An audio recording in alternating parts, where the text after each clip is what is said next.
Hello. So I was going to start this presentation and jump right into it. So from the beginning. Oh, sweet. Yep, that's perfect. Cool. Okay, let's do this. So this talk is called Enter the Void, Video Games and Nothingness, a very dramatic title. Lorenzo seemed to really dig it. And then I was thinking, as I started to put together, this other kind of title started coming to my head, which was, don't go to video game talks, a video game talk. But it's too late. I've already got you, so. Who am I and what am I doing here?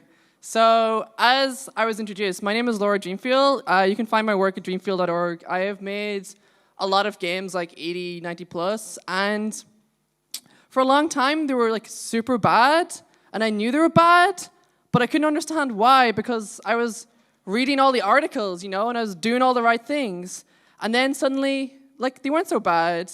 And this is the talk of that, maybe. So this is going to be a talk of the different communities I've been a part of in Dublin, which are kind of outside games, and what I've learned and brought back into my own kind of creation.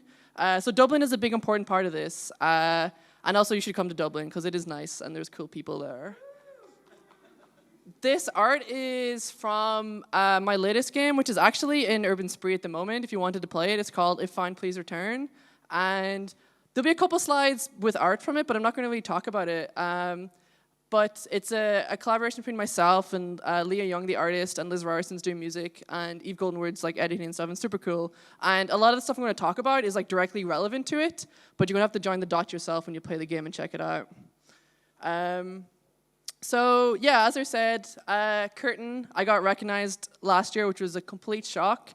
I didn't even know I was nominated for the main award, so I thought they forgot my game when they didn't mention it in the WTF category, and I was I wasn't going to say anything.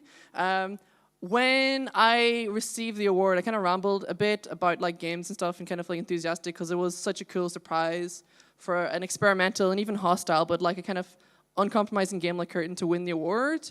That was up against these larger kind of bigger teams and everything. Well, not bigger teams, but things like Kentucky Route Zero and everything. And when I won, what I said was, let's see some more fucking cool, strange, bizarre personal games everywhere. And I'm going to talk about that. So if Found, Please Return. Here's some more lovely art. There's a mailing list at dreamfeel.org. I think the bottom of all these slides is slightly cut off. I'll probably put them online if you want to check them out later. Here's a lovely GIF. Let's take it in for a second. Sweet.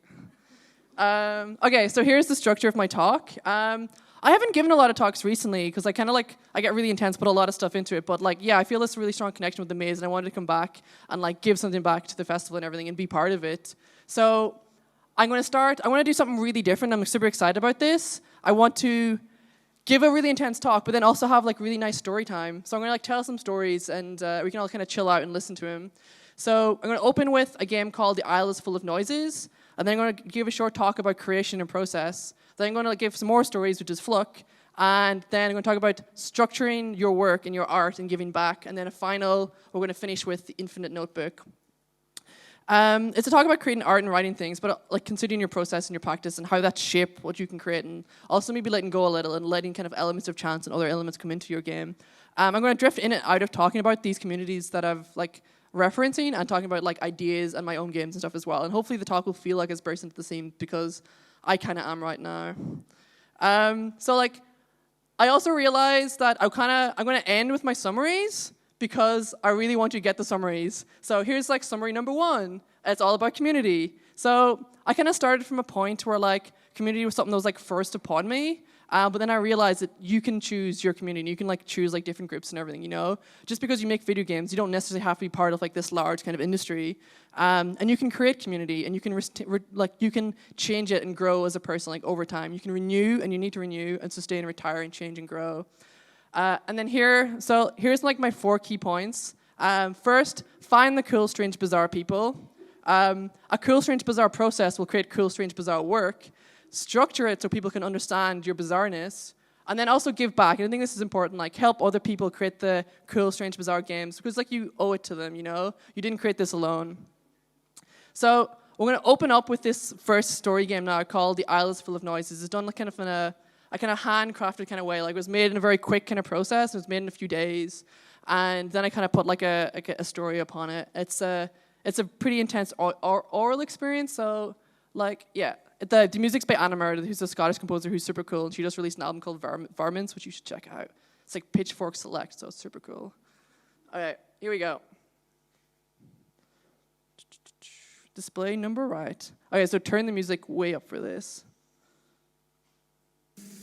Way, way up music. Even louder.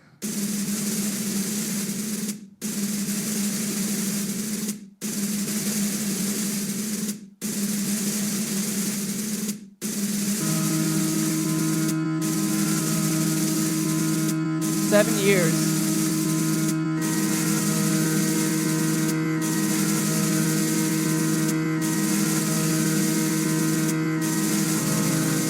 In that time, no one got married, no one had any kids or even a holiday. We just worked. If someone left, they were dead to us.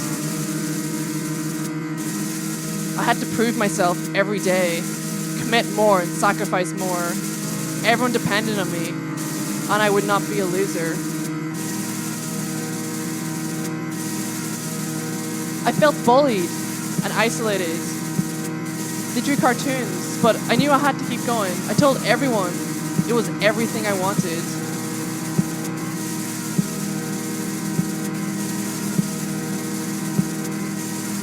Sometimes I couldn't sleep. I was so excited for what would come next, afterwards. Sometimes I cried to sleep. I was convinced my bed had bed bugs. Every day I found new rashes. We got in an exterminator twice, and they never found anything. And then, when I told them it was over, that I couldn't do it anymore, they made me feel as if I gutted their bodies and tore out their hearts. And now the music's gonna get going. Oh shit, bass. It took another 2 years to get home, and I was the last to leave.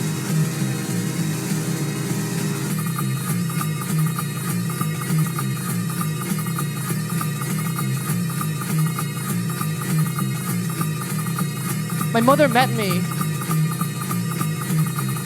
and we drove from Belfast through the north, over the mountains. And over those few hours, I thought I was going to die. And that's all I could think. My brain couldn't handle anything. It was just, this is it. I thought I was having a brain aneurysm.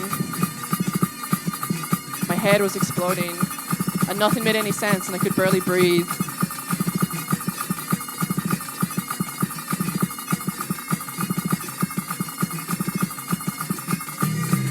So if this is it, then fuck it, fuck the world, fuck everyone. They haven't a clue.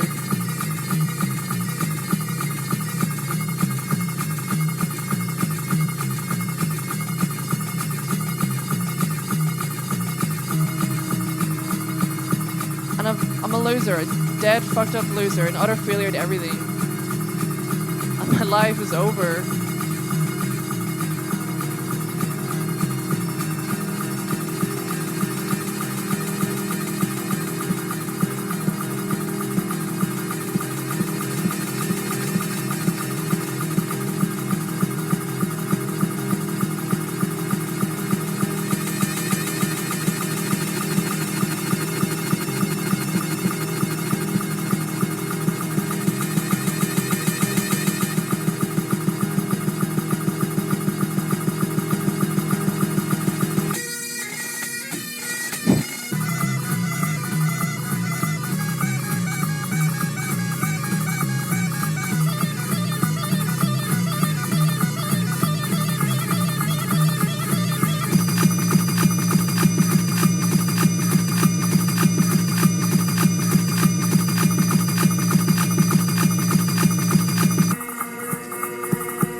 And this morning, I woke up after a long sleep, and something was different. I had nothing holding me down. The only day that ever matters is this one. But still, it was hard to get out of bed all the same. Okay, fuck it. Let's make another video game. Woo, thank you.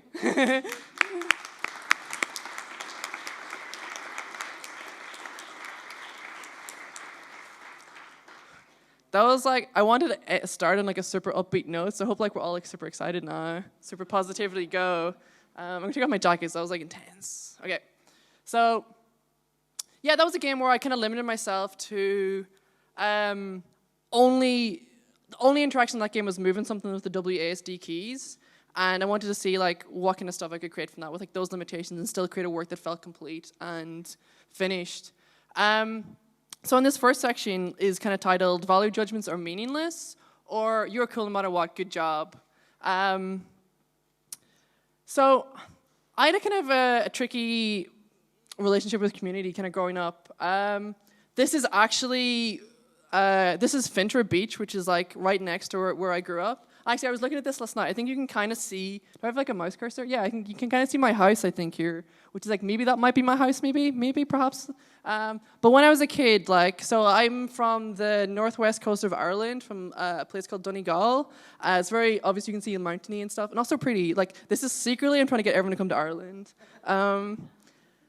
But from about like 8 until like I was 16, like every week, I had no choice except to play football. You know, like this was the culture. Like we lived in a town of like, 3,000 people.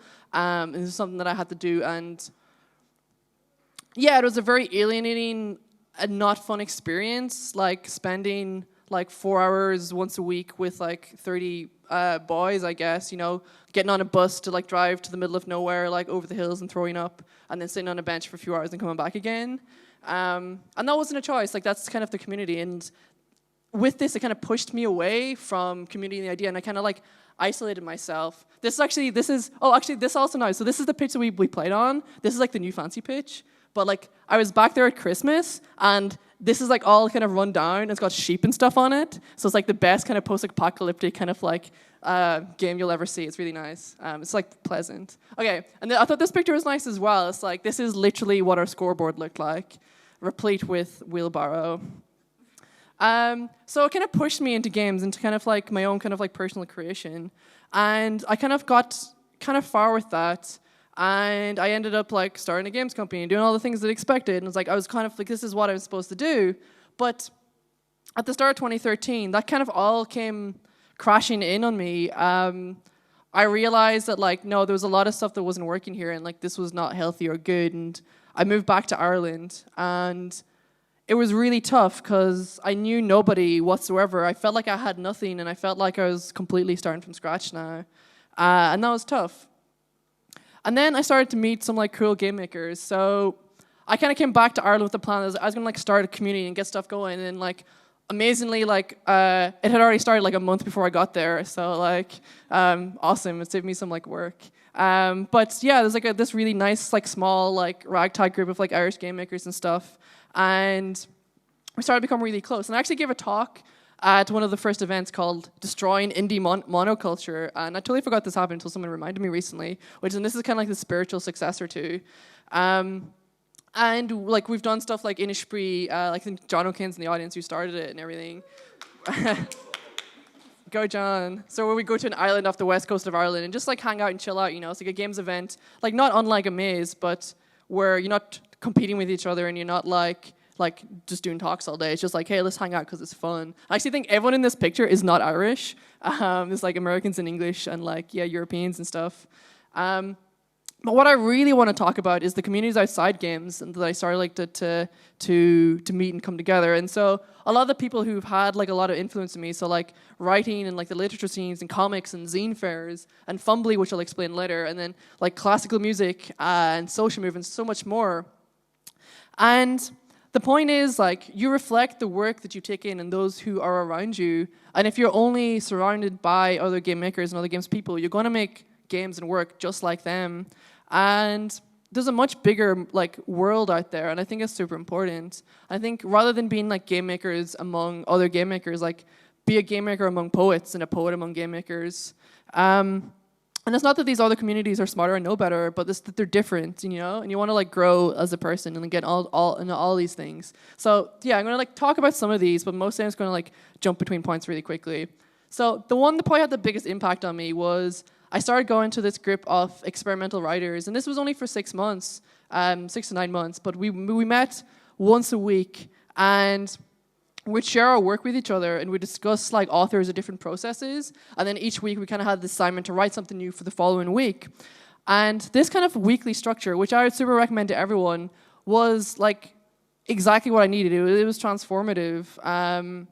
It gave me a different approach to my work, and it created this idea of accountability, and then also this camaraderie and like surrounding myself with these people. Because one problem I had like was, even since I was kind of a kid, and like honestly, even preparing for this talk, I can kind of work myself up about like it having to like come together and like be really nice and stuff. So when I was a kid and had to write like essays and creative stories and stuff, I would do absolutely nothing until 10 p.m. the night before, and then I thought I'd be a badass by staying up till 6 a.m. like cranking out a story, and then I get like kind of validation like people liked it or whatever. But that's not a really like good way to be. This is about kind of chilling out, and it's like about creating stuff and not worrying about how it comes out, because when you create something, it's not perfect when you create it. Like what's going to make it better is the process, and it's to do it for the intrinsic enjoyment rather than the extrinsic goal and everything. So this process of making small pieces of art once a week and getting feedback and stuff was super like helped me so much. So we had like this first assignment, which was like the very first assignment, the first like thing I did for them, and again I went like so over the top, was like a 5-part like experimental poem and piece of theater and story and video, which is kind of like a lot on its own, but then I mixed them up together randomly because I thought that would be kind of fun and interesting. Turns out it was incomprehensible. Like I did not expect that. And yeah, learning to like just create stuff, and like I was like not fully employed at this point, and I was struggling to do stuff, whereas people who had full-time jobs and families and stuff were coming in each week and like able to kind of rock it. And I was like, why can't I do this? And I kind of like learned that this kind of procrastination is a form of perfection. We worry about how good what we're doing is going to be, and so then we don't do it, you know? So like if you try to write a novel and you go like, this is going to be like the great American novel, whatever bullshit, then like you're not going to write a sentence. And if you do manage to write that sentence, it'll take years and will almost kill you. And that sentence is probably terrible. Because you have a thing, you know? And like the important point here is disconnecting you personally from your work. Your work does not comment on you as a person. You have a thing, and people thinking that you are cool or not cool will not make it a better thing, you know? And you only want to make this thing better. And it is already cool. So you want to listen to what people say and like take it on board and write it down and give feedback and listen, you know? And if they like it or dislike it, then it does not affect you because you are still a cool, awesome person. And another thing that kind of like learned around here is like this kind of comes into like making a mess and kind of playing around. So there's this idea of like a progressive mindset versus a fixed mindset. And like if you learn from any slide, this is like maybe the most important one. And our whole society is built to like push people to have like a fixed view of skill and intelligence, or like I either have talent or I don't have talent, and like I have a set amount of intelligence at birth, and you always have to prove how intelligent you are, and you avoid failure. And exams and things like this push us towards like proving our worth all the time.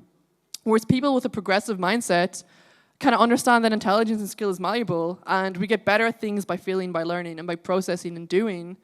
And a progressive mindset is so much more sustainable, help you grow and improve more effectively. And I think there's like a pretty good like way to understand that like a fixed mindset doesn't make sense is like babies. Babies are really dumb, you know? If you think you're born with intelligence, look at babies. They're sweet and cute, but they can't do math. Come on, seriously. Yeah, so like again, make a mess and play around. And this is why children are so good at like at play and like at like discovering new ideas and things like this. So yeah, play. All right. So here's a complete guide to making a thing. So step 1, start. It's done. Step 2, over. And yeah, nothing else really matters, you know, like at the end of the day. I want to talk about how you can like make the say it's done a bit better, but honestly, you have to like do that. And guess what? So this is like super important slide also. you are awesome for existing, you know? You don't have to prove yourself. The fact that you've got through 20, 30, 40, 50 years of life, you know, that's like pretty fucking hard. So well done. Yeah, clap.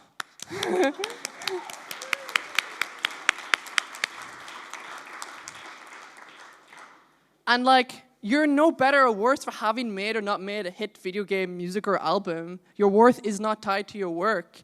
Because even if you have made a hit video game, you know, if you think your worth is tied to that, then you have to fucking follow it up, you know? So I'm like, now I'm gonna kill children. I didn't realize that slide was in there. Oh my God. Babies are cool. I like babies. Oh my God, sorry. Okay, no, jump back to this. Like, even if you have made a hit video game and think you're worth or like you are cool for doing so, then you're gonna have to follow that up, you know? Because as soon as you don't have a new hit video game, then people are gonna think you're not cool anymore. But that's like such bullshit because you're cool anyway. I believe in you. But maybe you want to make a good video game because there's other reasons to do so, such as like, you know, making a living, which is nice. So I'm going to talk about some ways we can get better at it. Yeah, and we shouldn't run away. Okay, now skip those bit. Okay, so part 2, how we work on it. And it's not about you, it's about your process. So people kind of get like, everything's kind of like part of this recipe. If you change the recipe, you'll get something different. People think the chef is what creates it, but no, you're like the chef is also part of the recipe.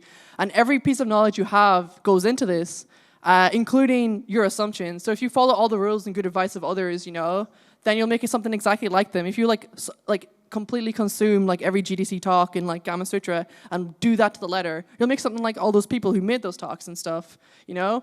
And where it comes down is it's a choice, you know? So for example, if you're given a drawing, like you can give it shading to give it depth. That's not good or bad, it's just like an option. It depends what your goals are. Sometimes this makes sense, you know? If you're making a house, please follow guidelines. I do not want an experimental house. But if you're making art, like please like fuck it up and like go all over the place. So another thing that another kind of community and stuff that I did was like zines and everything.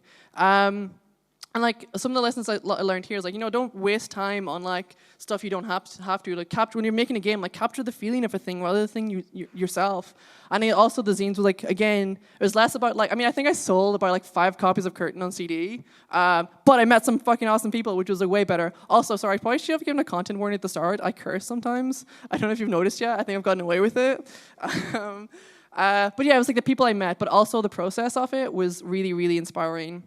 So I kind of learned that it's about making decisions as quickly as you can, and any time spent on not your decisions. So like, if you have to work in a game for 2 years to see if like, does this work or not, that's 2 years. It's kind of wasted, you know? Whereas if you can make decisions really, really quickly, then you're kind of like making choices and like creating something like really, really quickly, because it's kind of scary to kind of commit though, because decisions are hard. But you can always change it later. So commit like your life depended on it and change as quickly as your life depended on it.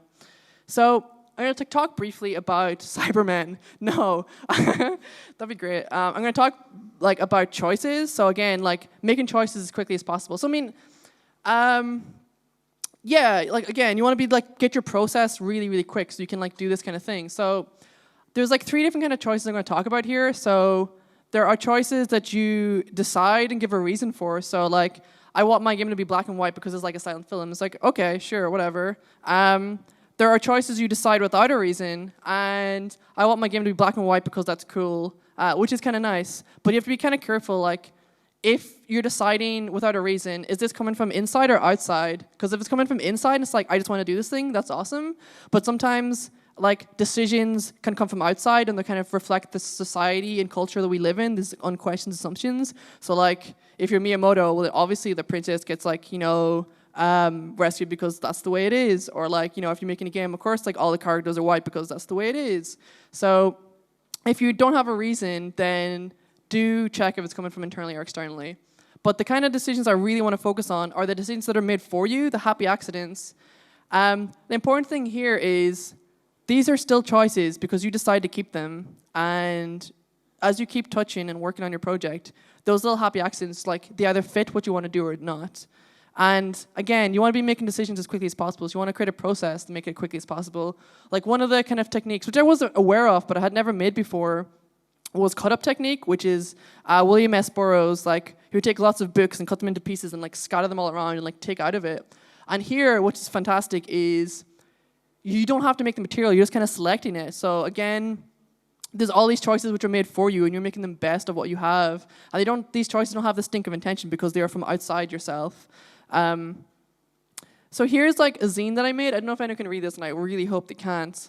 But I took a Tintin comic, a book about mazes, a book about chaos, and then some like creepy kind of like Hemingway story, and I cut it all up together, and it was kind of cool, and it was like really freeing. And like there was a story there that I saw in the art and in the work that I didn't create myself that I found there, but it was totally a reflection of myself because I was the person who was bringing it all together.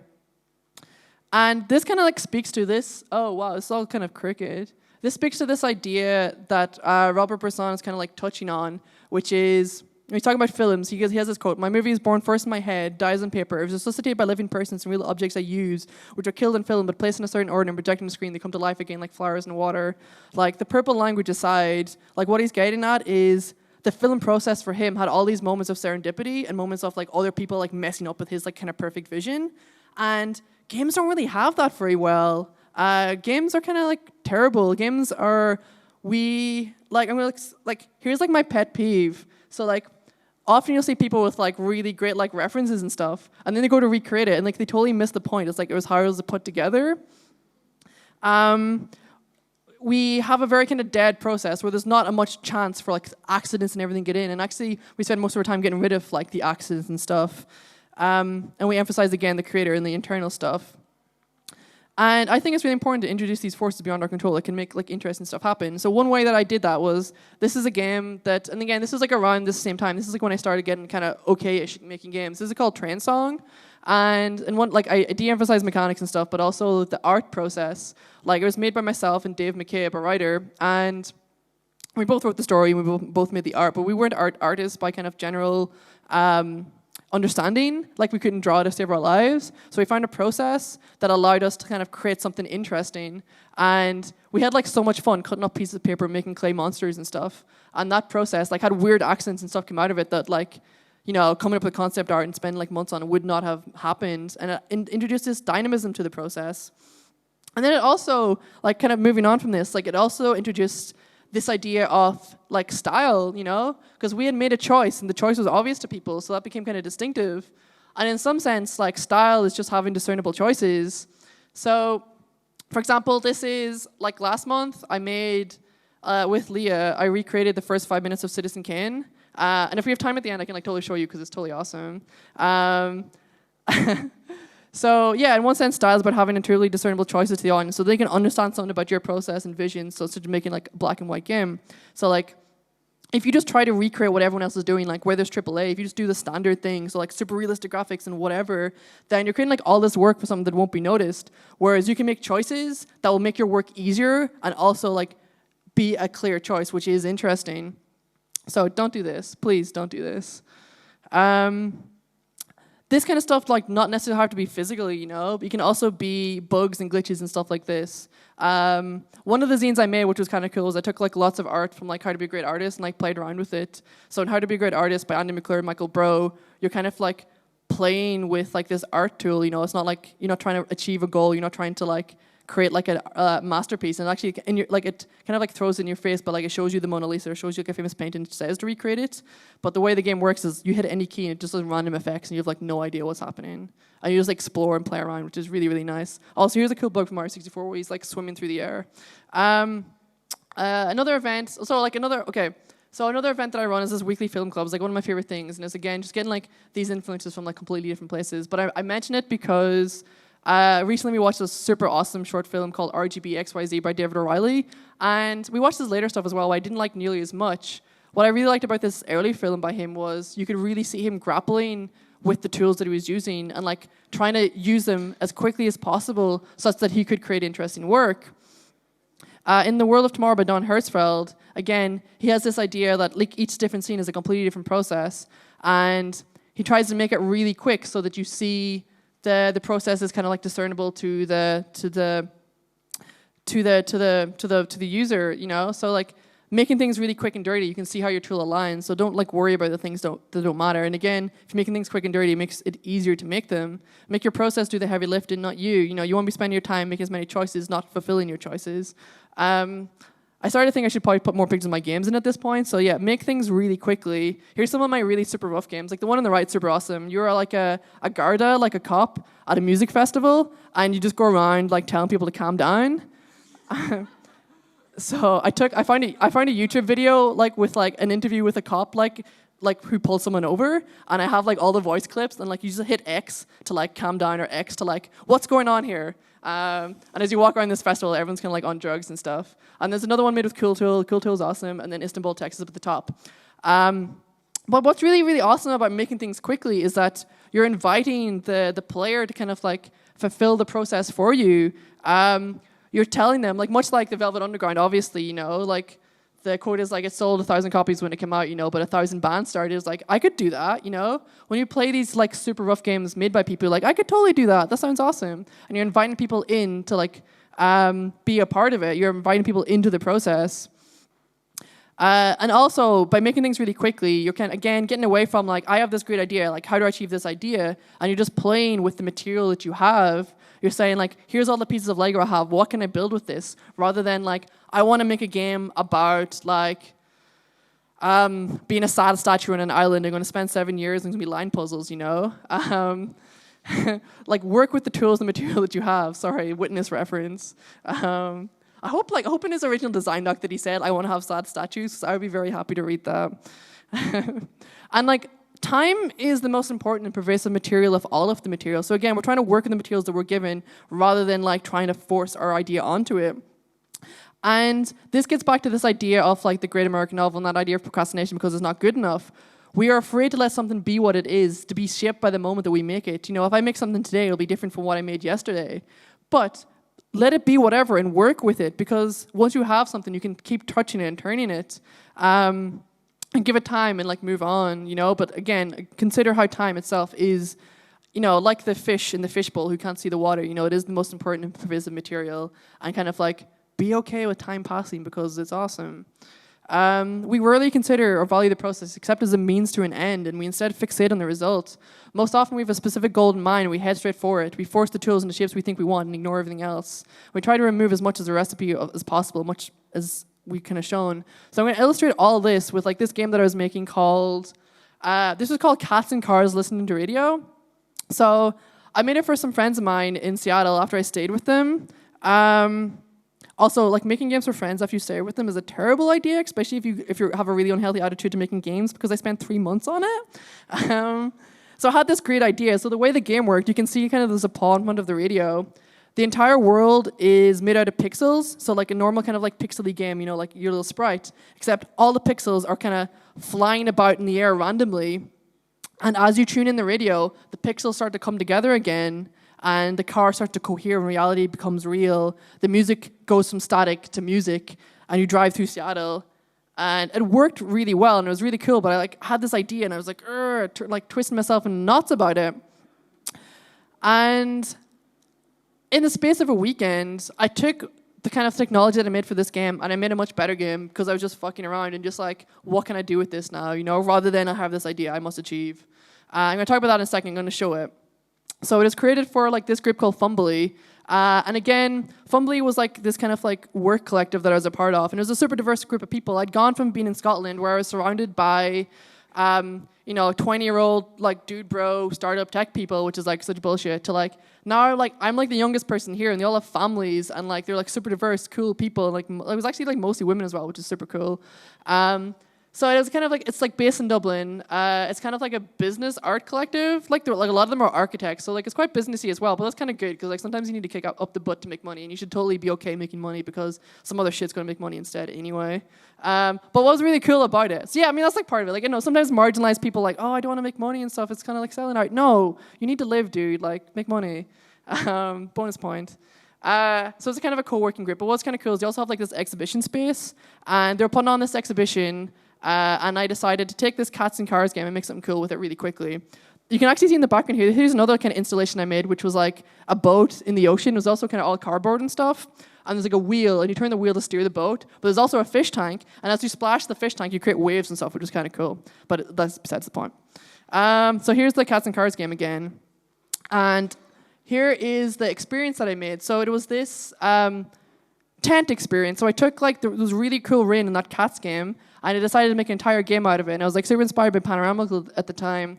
So what happened was you crawled inside this tent and lied on your back, and it rained down on top of you, and you could hear the thunder and everything. And it created this really cozy environment. And again, the way the game presented made the game even better than the game itself.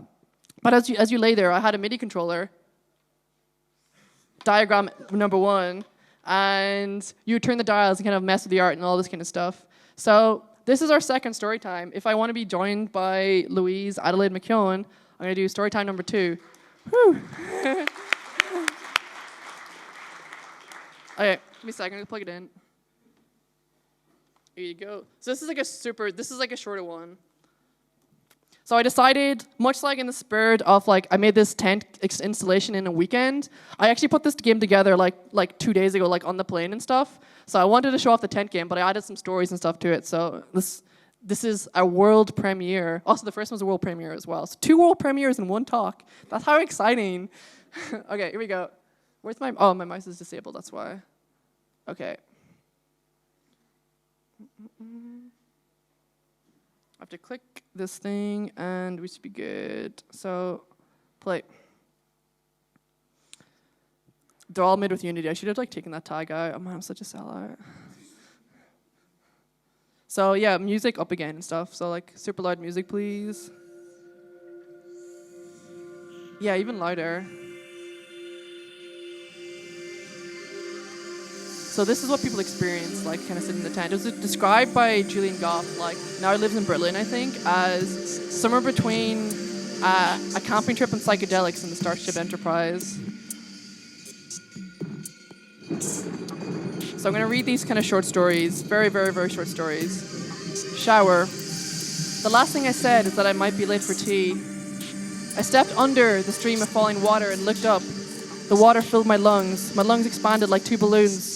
And I was lifted into the air. Sun. Last night, the sun followed me across town. When I confronted it, the sun replied that it hadn't been out in a Saturday night in years. It just wanted to have some fun. So we hung out for a while. At 11, we went to a club. The sun didn't like the music and was kind of a drag. Surf. I watched the foam gather on the beach. It came in shipping containers and kept valuables from smashing against the rocks. Things like toasters, and fillable rubber dinghies, and self-help books about how to be a better blow-up doll. Once a week, some old gentlemen, about 30 of them, would come to pick it all up. I think they like toasters. Silence. My virus silence didn't last very long. Time. He asked me for the time. It's 9 o'clock. No, it's not, he replies. He grabs my arm and pulls me onto the sea, and we go back to sleep. Tea. I sit and I drink alone, and I sit and I cry alone, and I sit and I think alone. No one else has ever done this. Hit a button. Yeah. Umbrella. She handed me an umbrella, and with a smile, she asked me to hold it for her. I had never seen a thunderstorm like it. It's all yellow and red. As I walked away, I thanked her. Thanks. Values. I'm the same person. No, I'm still the same. That's silly. I'll always be the same. Look, I swear I'm different. Now the final story. This one's called Tracing Papers in 2 parts. It's like this is really long compared to the rest of them. I place the tracing paper against the window that faces the sun, and I start drawing. I draw the garden, then the wall, and I draw the road, and I draw a car as it passes. I trace the little kids inside waving. They must be like 3 or 4. Then I draw the trees and the hills in the background, and then behind that, the city. Yeah, I'm gonna start tracing paper. So I start tracing on the Lower East Side until I reach the East River. And there are a lot of people. As I draw an apartment building, I see 2 women inside having an argument. I don't draw this. In their window, I draw some flowers instead. Thank you. It's okay.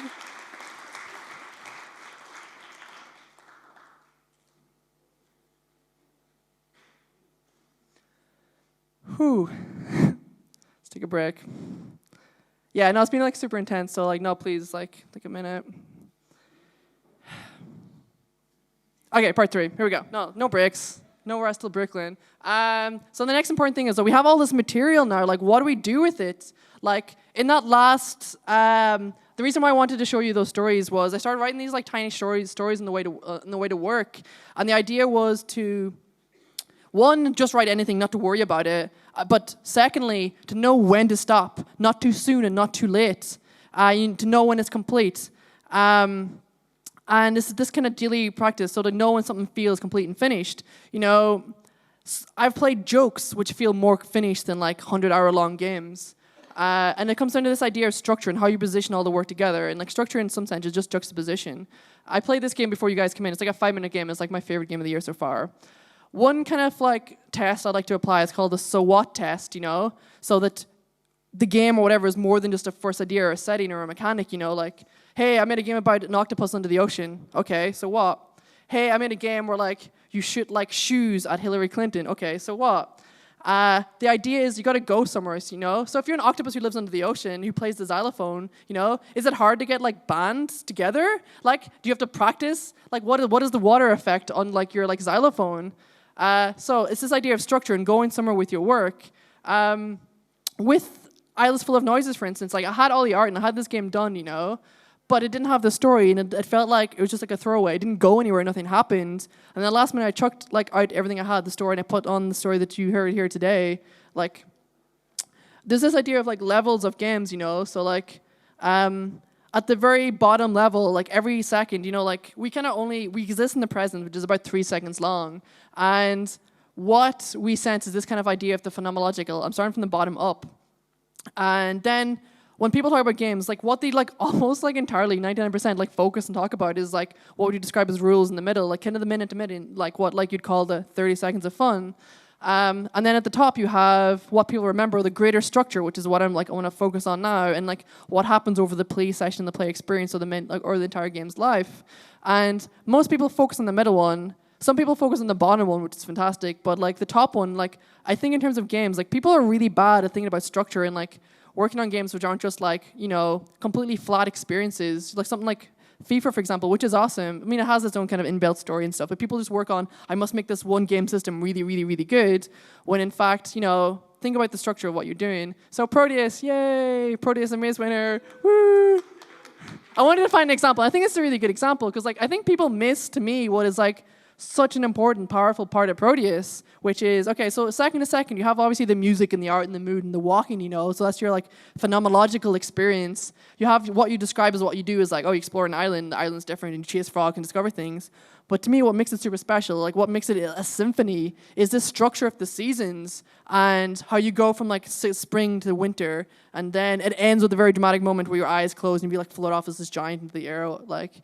And it's this structure which turns it from something that could be like, okay, you explore an island with music, so what? To like, no, this is actually a powerful like piece with like lots of different moods and like movement.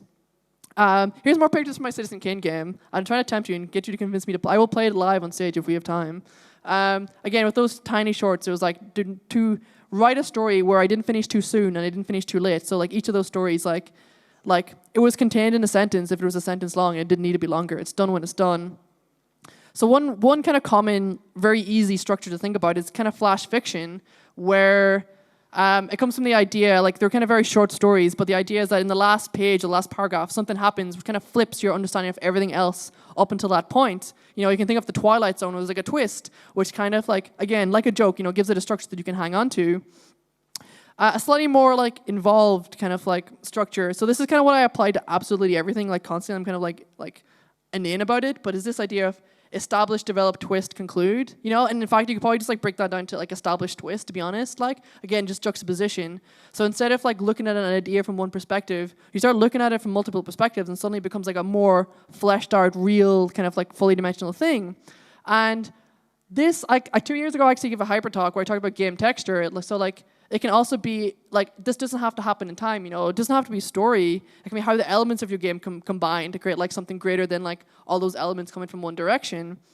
So for sometimes like people get kind of hung up in like story structure. You have to have like all these beats and have to have 52 steps, you know, and like all your story has. But no, like structure is not about story, because if you just think sometimes like people just go like your story can be like and this happened and this happened and this happened, but no, structure is about how they juxtapose, like this happened so then that happened.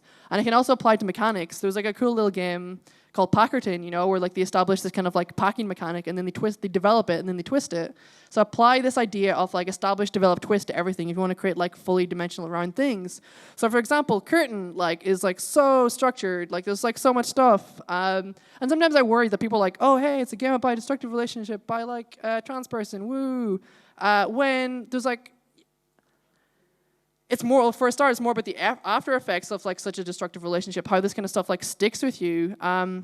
Unlike most kind of like narrative, like first person embedded narratives, you know, the story isn't dead, the story progresses over time. And I juxtapose like the apartment at one time with the apartment like 6 months later, and then a kind of a final section, you know, so I'm jumping forward in time and contrasting back and forth between these. And actually, so going back to like knowing when it's done, I knew the game would come together when I kind of like worked out what the pearl was, like what this kind of central thing is. And it's something that actually no one really kind of comments on, like a few people have, but like generally not. And like maybe subconsciously there's an effect there. But kind of when I realized that, for example, the text box, so the text box represents Casey kind of talking at you. And I established the text box kind of like domineering on the screen and like kind of push it forward and like Casey gets kind of like even more kind of like unhealthy towards you in the later section. And then in the final section I twist it because the text box is now empty and it's still like taking up screen space, and you're like, it's still like the potential for her voice to kind of come back is still there, and it's still kind of like cramping up everything, it's still kind of like getting at you. And in the very final, like you kind of like, even though she's not beside you, her voice comes back into your head. So again, like this idea of structure was like so kind of core to Curtain. And structure can help you make something too, you know. It can help you make a piece easier because like you know where you're going. And also can apply to everything. So like as I said, I applied it to like the UI in Curtain, you know. I applied it to like, you can apply it to video trailers. Like I see people who make video trailers and it's just one song and like it just feels flat. Whereas if 2/3 for your video trailer, you know, here you probably didn't expect to get tips in your video trailer. If 2/3 for your video trailer, the music changes, you're like, oh shit, it's something new, it's different. It feels really good because there's that juxtaposition and twist to it. Okay, so I'm gonna like finish up with my final section. I'm gonna get into my final story. So this final section is super important. So again, like I said at the start, it's not about you, you know, your work does not reflect you, it's about everyone. Like, and this is so hard, you know, if you're making like super personal work, it's so hard to make personal work and not take it personally, but it's a skill and you can learn it. You gotta extract yourself from the process. So again, there's this illusion that the recipe doesn't matter, that it's the chef. But the thing is, there's no chef separate from the recipe, the chef is part of it too. And by taking away that like I have to have this like amazing insight, you know, then you're taking the pressure away from yourself and you're allowing yourself to like just work with what you're given, what time gives you, what the kind of random serendipity of like these random books that I picked and cut up gives you. So because trying to kill a thing all by yourself, you're gonna kill it. And what I think this also gets back to is like give back and share, you know? Like I do wish the world wasn't such a butthole sometimes. Like shit things happen to everyone. But if you do, or if you are successful, you know, if you run a super successful business, like, you didn't do that by yourself. You depended on, like, the roads and, like, your education and the education of the people who buy your stuff. And the same goes through in indie games, I think. You know, I think this is kind of like an elephant in the room a wee bit. People don't really talk about this. Like, even if you made a game by yourself, you are building off, like, not just the tools and stuff made by Unity, but also the games that you played and the community that you've been part of. Like, even if, like, unless, like, you grew up in the Amazon and never, like, seen a video game either, you know, you owe people stuff, you know? And so I do feel like, you know, if you have good fortune, it is good to pass it on. Your solo indie game work builds on the work of so many. Sometimes I feel like, you know, yeah, I'd almost like to prefer to see Microsoft like having a successful game than like a solo indie, because like that will like support 1,000 people. But I think we can like give back. Because the trick is often like the experimental and like kind of the personal stuff kind of like falls on the marginalized people, and they create like what is called empathy games, you know? They're like to teach other people about themselves. And in fact, empathy games are maybe even like destructive, because once you like, oh, I played like this game, I know what it means to be like such and such a person, then like you feel less likely to help them because you feel like you already did help them by doing it. Like there's these studies with like charity and stuff, you know? And if you even think about being charitable, then you're less likely to be charitable because like I thought about it, so I'm charitable, you know? And people don't realize these kind of like cognitive biases. And it's not about individuals, like individuals should give back and stuff. It's about a culture shift we need to see. I'm actually doing a Kickstarter later in the year, so like back my Kickstarter for like I have not announced yet. But a big part of this is this idea of like alt-share that I want to like spread and talk about, where like 20% is going to commission other artists and comic creators and like other game makers and like random people to make stuff. And that's something I want to keep going like throughout my career and stuff, is to give back in a very concrete way, not give back in like a very nebulous like I listen to you, but give back in like a very concrete like measurable way. But also be good to yourself, you know, do what you want. Like I started keeping track of like my favorite things I did like every day, and then like that really helped me like focus on what I really like to do, you know. So rather than like I need to achieve this goal and I have this expectation of what I need to do and then I'll be happy. No, like once you get there, there'll be another goal and stuff, you know? So like have goals, but it's the working towards them, not the goal themselves. So expectations, again, like the kind of like the unspoken word throughout this is expectations are kind of like terrible. So we all deserve support and love. It's not zero sum also, you know? The more love and care you can give people, and the more you can like talk about other people's games, and the more you can like spread it, then the more there is for everyone to go around. Oh, actually, I forgot to say, like at some point I started to realize I should show more of my games at this point. So I started putting all these pictures of games you will never play. This is actually inside John Lennon's head. I was working on a John Lennon game at one point. This is a teddy. I created this game where like the transitions between screens were like giant teddy bears. Okay. So to come back to the summary, and then we're going to end up with like our final awesome story game. Also, this is a really good GIF. Okay. Yeah, you saw this. Let's see some more fucking cool, strange, bizarre games. Find the cool, strange, bizarre people, because the people you surround yourself with will influence what you do, you know? Like garbage in, garbage out, whatever, or like cool stuff in, cool stuff out. But again, okay, I said away from value judgments. It's not like good or bad, it's just different, you know? And if you want to make different games from other people, have different influences. A cool, strange, bizarre process, you know, will create cool, strange, bizarre work. And then I didn't really emphasize this enough, I think, but honestly, like the top secret to like making games that are resonant and stuff and like go somewhere is structure. And no one thinks about structure in games, so like think about it. And then please give back. You know, help create the fucking cool, strange, bizarre games you want to see. And like a last kind of like point is you need to renew this stuff as well. As soon as you're not getting better at changing, then you're getting worse. You know, like communities don't change as much as individuals. You're gonna want to like keep like going to like new places and meeting new people and stuff, and like as soon as you become kind of stagnant and like happy, then it's kind of going downhill. Or like if you're running kind of a diversity initiative, I was talking with someone recently, and you think you're perfect, then that's when you're kind of like losing the battle. It's about these processes and kind of like working on them over and over, and you always like want to be improving. If you're not improving, then you're getting worse. As like Bob Dylan said, I think like whoever's not busy being born is busy checking Twitter probably. Move on, you know, communities don't change as much quickly as you do. This is like a picture of my desk and fumbling. I'm like, I miss the place so much, I miss the people. But like, again, time and place, and it wasn't right. But do check back, because people are cool, and like, it's so awesome to see people. Like, that's why it's nice to come back to me, is because it is like a cool, super happy family and stuff. Community doesn't have to be chosen for you. I didn't even mention, I think I showed this slide, but this is like a zine fair / night of talks that I ran with Thrin Henderson in Ireland, where we got like game speakers and then people from like lots of different backgrounds together. And just make stuff happen, you know, like you can, like if you want to do something cool, then like do it. Like much like the idea that we would go to an island off the west coast of Ireland, like that's like the perfect thing I want to do. So like let's do that. And keep being curious, because as soon as you're not like being curious and improving, then you're dead. Make stuff beautiful, yay. So make a thing, like go on, just do it. It doesn't have to be a grand epic. Like what you make today is totally different from what you make tomorrow because of time. Don't let it go by. So think about your process, make things quickly, expose your process, and let the material guide you. And get some paper, get some markers, and draw and fold and make a thing. What matters is that you partake and spend time doing a cool thing. So my final slide, you don't have to be part of a video game culture and video game industry to make and to love video games, you know? You can be a game maker among poets, or insert whatever, and a poet among game makers. So hearts to everybody. Thank you.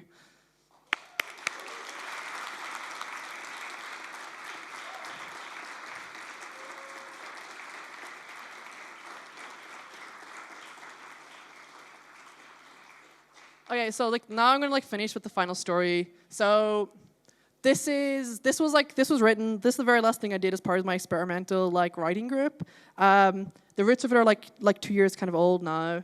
It's kind of weird. Like, the first story is the newest one. The story's in the middle, like a year old, and this is like 2 years old. But you can probably see connections to everything I've been talking about, and then also to If Fire and Please Return, which is being shown at the moment. So this is called The Infinite Notebook.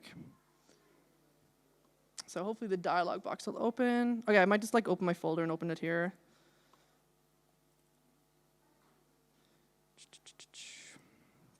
Sweet.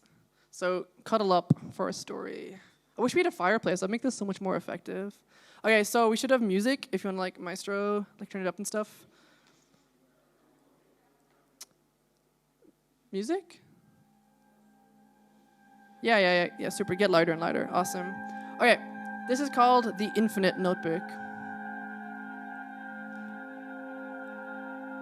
And one day I decided that I want to create a universe. All day I was thinking about what was said between us. I said, I'm sorry, and I said, not this time, and I said, it doesn't work. But it's okay now. Now I'll create my own universe, my own story, and this one will be the one I want. And I'll get this one right. I'll make up for everything. And I look at my notebook. How do universes usually begin? In the beginning was the word, but what was the word? And I stare at my notebook. It had to be a pretty good word to start a universe. It had to be perfect. And the notebook is still blank. And for a moment, I kind of consider how flawless it is. And I'm like, maybe I don't want to write anything. And I'm reluctant to put anything down. And I go back and forth. It's intimidating. But if I want to create a universe, I have to write something, you know? Still, something pushes me to keep, like, creating. And still nothing. And then I notice over here, beside nothing, there's something here, and I look right at it, and it keeps going. I look really fucking close. Really, really close. And there's a story. There's tiny pieces of story amongst all this empty space, amongst the perfect, enormous canvas. And the few bits of my story, but they're so small. How would I ever find them all? But I like them, and I look here, I like this one over there, I like that one, I like this little one, it's my favorite. And I see now that every time I put words to the page, other possibilities collapse, and I've chosen something, and what could have been anything is now one thing. And that's kind of scary. Did I pick the right thing? Can I even judge that? Who knows? But each word is like a little star and a universe has started. So which one are we going to go for? Let's go for this one. One of the stars is denser than the rest.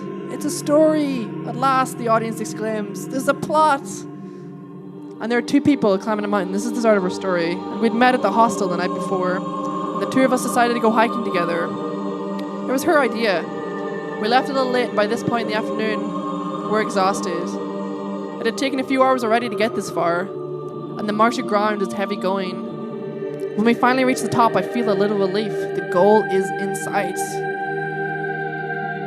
Oh, wrong way. Go back forward. We find a spot where no other hikers can be seen, in behind a rock, and we sit down beside each other.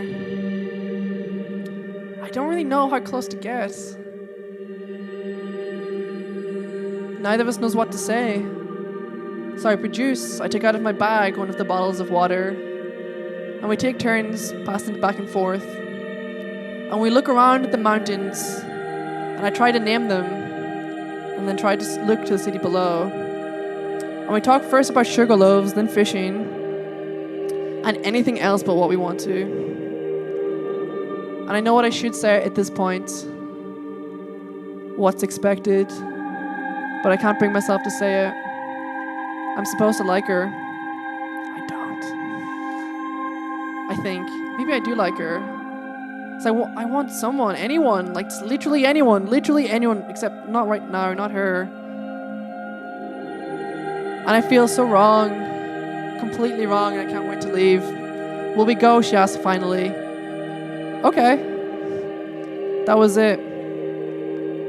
Thank God, no decision necessary. In the car, she asks if I want to do something next weekend. Well, It's kind of easy to say no now. No. And we leave the mountain behind. The mountain didn't notice us. 10 million years later, the mountain is gone. It was all so short-lived. The end. Wait, no. Eager? I'm not happy with that. Are you happy with that? It's terrible. That's not right. I look at the notebook. That's not the story I wanted. That's terrible. It just ends. Like, what the hell? So what? There has to be more. I decide I'll create my own universe. And this will be my own story. This will be the one I want. And I'll get this one right. I'll make up for everything. Okay, you got the idea. You know, you've seen this before. I'll make all the decisions. You have to pick at it, I think. That's my new theory. Pick at it like a scab. Pick, pick, pick. Until what's left is everything you've chosen and only what you've chosen.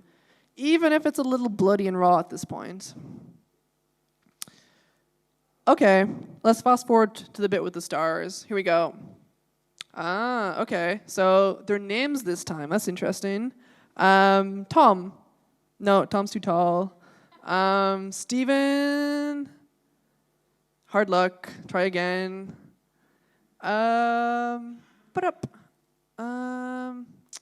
Louise. Oh, into sports. No thanks. We covered that. No thank you. Ali, Melody, Noah? Okay, Noah, he seems pretty cool. Let's have a look. Let's try Noah. He's a graphic designer. Sweet. He is into medical shows, Grey's Anatomy, Mysterious Diagnosis. This is his profile. Project Runaway, Downton Abbey, and Call the Midwife, just to name a few. The 6 things he could not do without, and in no particular order: wine, dogs, music, his family, hanging out with his calculating with his friends, and like numeracy, I guess. So this seems like a promising start, you know. I'm like, okay, let's go for it. We decided to go hiking. It was his idea. We left a little late and soon we're exhausted. No, we went hiking last time. No, stop. Not this again. A universe of possibilities, and this is where we keep coming back to. I tried it already. It didn't work. Quit. Okay. Third go. I decided I'll create a universe, the one I want. Hey, I had a nice time. Would you? No, sorry. And another. I have tickets for a show. No, good luck with that. Again, dude. No. Fuck. It's wrong. It's just, everything just feels so wrong. Give us a break. Who do you think you are exactly? Someone speaks up. Ooh. I interrupt them pretty quickly. You know, you gotta like stamp on these characters before they actually get some development. Excuse me, are you talking to me? I know who I am. I'm the author. This is my story. You, on the other hand, are a completely ropey character in a one-dimensional metafiction. And they don't take this very well, but I kind of like the sound of my own voice at this point. There's no music anymore, and feeling that I was quite possibly on the verge of saying something so profound, I continue.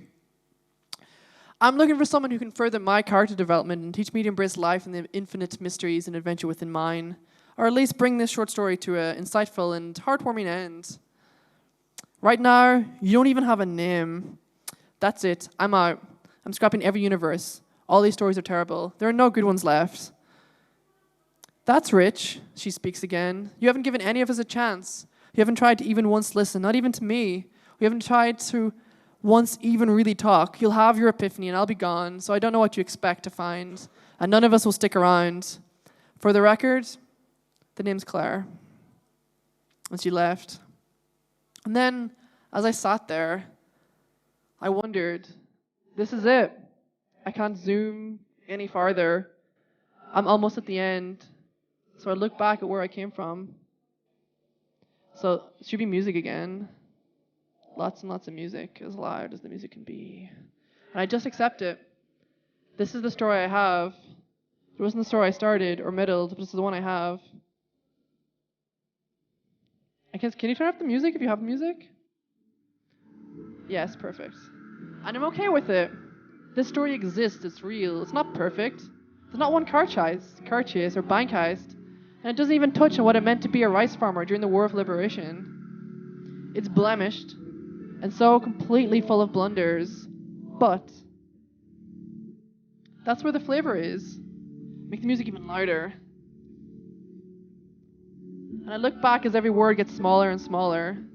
You can see them all like drifting off into the distance. And at some point, every one of these words was a mistake. It was just something I did. And it all was. It's all utterly insignificant and spectacularly important.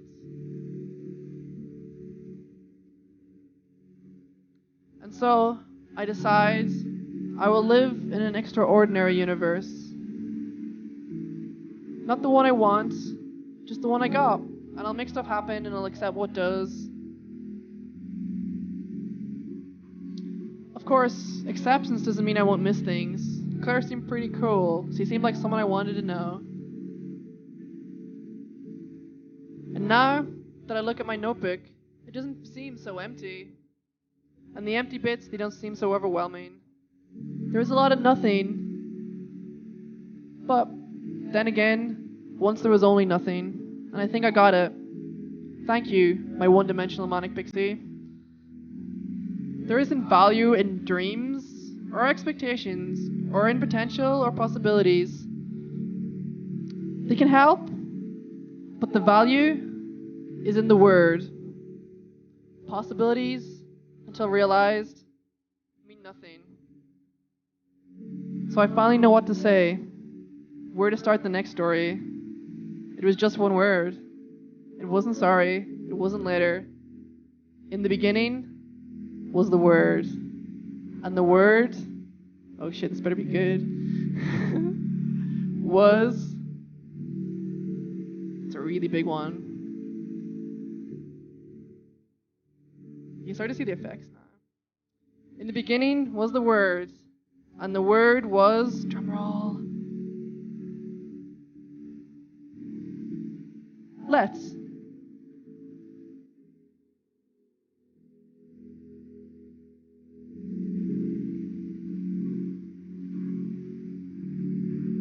Thank you.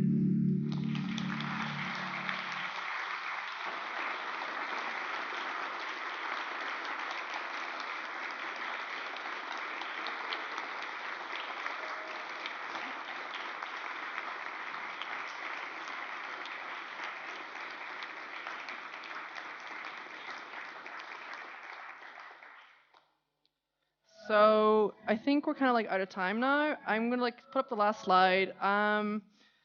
Thank you so much for coming to my talk. So I've kind of renamed it "Embrace the Void: Video Games and All the Things." I'm being Llaura Dreamfeel. That's my Twitter and my email. Pretty sure we don't have time for questions. But thank you so much. Thank you.